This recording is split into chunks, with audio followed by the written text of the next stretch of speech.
Salut à tous les amis, j'espère que vous allez bien, c'est Evan Dichisan et aujourd'hui on va parler de Tyler the Great Warrior. Dans un premier temps, je vous expliquerai l'histoire incroyable de cette carte, et dans un second temps, nous analyserons en détail la vente et le prix à laquelle elle est partie. Il y a énormément de choses à dire sur cette vente, donc installe-toi avec ton petit thé et on est parti pour cette analyse en profondeur.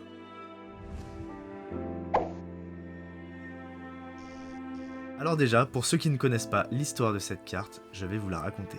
On a tous sans doute dû, comme Jaden, dessiner nos propres cartes quand nous étions enfants. Eh bien, Tyler Gressel a pu réaliser ce rêve. En octobre 2002, on lui diagnostique une forme rare de cancer appelée sarcome embryonnaire indifférencié. Il a été découvert lorsqu'il s'est plaint d'atroces souffrances et ses parents l'ont tout de suite amené chez le médecin. Au cours de l'opération, les chirurgiens ont découvert que la masse avait éclaté.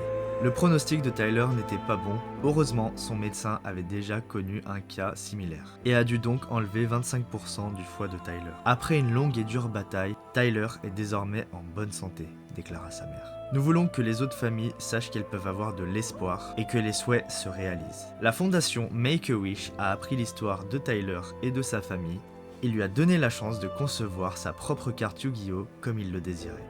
L'objectif de la fondation est de présenter à chaque enfant ainsi qu'à sa famille une expérience heureuse pour les aider à se sentir normaux dans une période difficile. Tout ce dont j'avais besoin, c'était d'un crayon et de mon imagination, déclara Tyler. Son dessin détaillé ressemblait à un Super Saiyan du manga Dragon Ball, sa deuxième passion. Il fut ensuite invité à New York pour concevoir la carte. Il a dû choisir l'un des deux dessins faits par Kazuki Takahashi, puis discuter du niveau de la carte, de l'attaque, de l'effet, etc. Je sais pas ce que vous en pensez, mais je trouve que cette histoire est folle, et je suis content qu'elle appartienne à l'univers de Yu-Gi-Oh! Si vous voulez en savoir plus, n'hésitez pas à aller regarder le reportage de Simo, il interviewe Tyler et lui pose toutes les questions nécessaires. N'hésitez pas à aller voir la vidéo, elle s'affiche juste ici.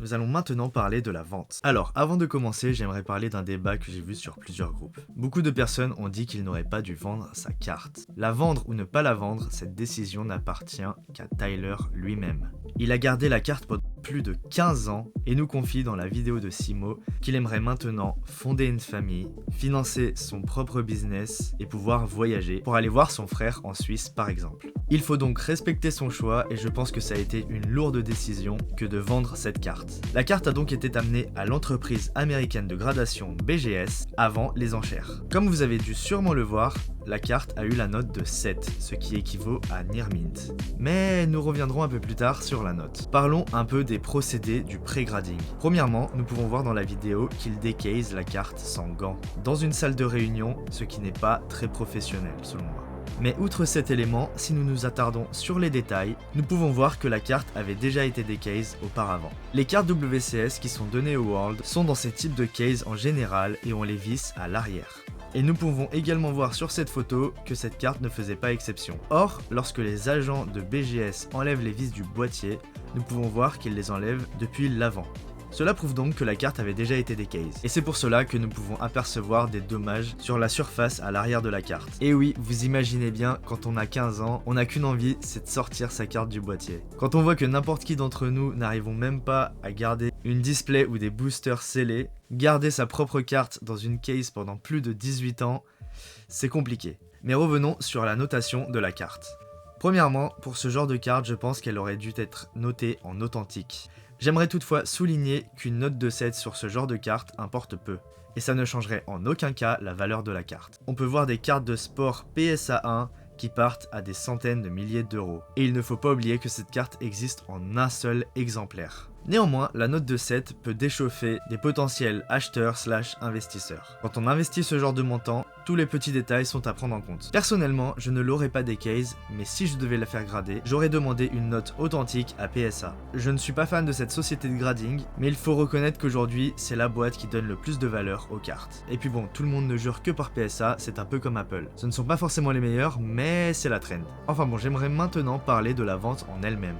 La carte s'est donc vendue à 311 211 $ sur eBay. Et c'est pas ouf. Alors oui, c'est une somme. Certains me diraient que c'est le prix d'une maison, d'une voiture de luxe, mais on parle quand même d'une carte qui n'existe qu'en un seul exemplaire. Quand on voit qu'un Lotus Alpha signé par l'artiste s'est vendu plus de 500 000 $ en 2021, et que des Pikachu Illustrator touchent le million alors qu'il y en a quand même une trentaine, eh bien non, ça n'est pas énorme. Alors ce n'est pas une fin en soi. Je connais la personne qui a remporté le bid, et je pense que la carte sera destinée à la revente plus tard. Alors petit disclaimer, le bid a été remporté samedi soir, mais il y a encore une semaine de validation de la transaction, etc. Et on a pu voir de grosses enchères être annulées par le passé. Donc tant qu'il n'a pas la carte entre les mains, rien n'est fait. Je vais maintenant aborder les points qui ont fait que la carte est partie à ce prix, et comment ça aurait pu être optimisé.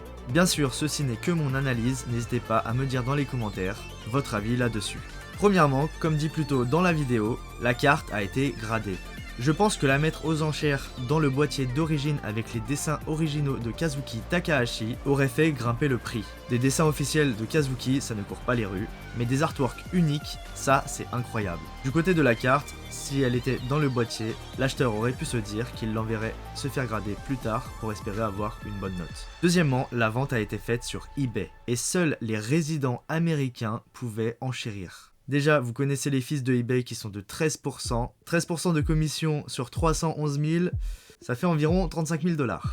Pour le côté résident US, ça aussi c'était un énorme misplay. Je sais que beaucoup de shops japonais étaient prêts à mettre plus que le montant du prix final. Il aurait peut-être fallu faire l'enchère sur un groupe Facebook ou un serveur Discord dédié à ça. Pour finir, il ne faut pas oublier que nous sommes en période de bear market, ce qui veut dire que les marchés financiers sont en baisse. À l'heure actuelle où l'économie est incertaine dans beaucoup de pays, de potentiels acheteurs ont peut-être d'autres priorités que d'investir dans des cartes. Une offre publique de 375 000 $ avait été faite à Tyler en 2019. Ce qui prouve que lorsqu'on met un item comme celui-ci sur le marché, il faut bien choisir son moment et travailler sur tous les petits détails, comme la communication, etc.